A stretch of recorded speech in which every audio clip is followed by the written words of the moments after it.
Hey guys, welcome back to our YouTube channel. In this video we are going to discuss the product categories image issue. Here you can see this is an example when you are trying to add product categories on the front end in Elementor WordPress website. Then you get this type of error. As you can see, there is no images in this section. How you can fix this? Just log in into your website.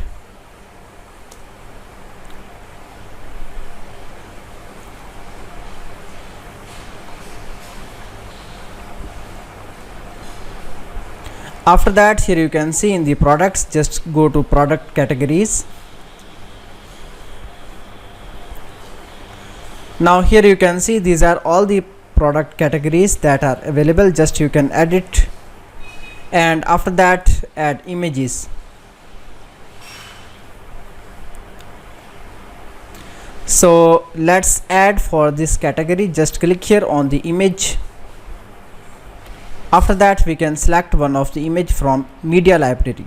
Here you can select, this is the image that is related to our category. Then click on update. So let's check the website. Scroll down. Here you can see the image has been added in the product categories section.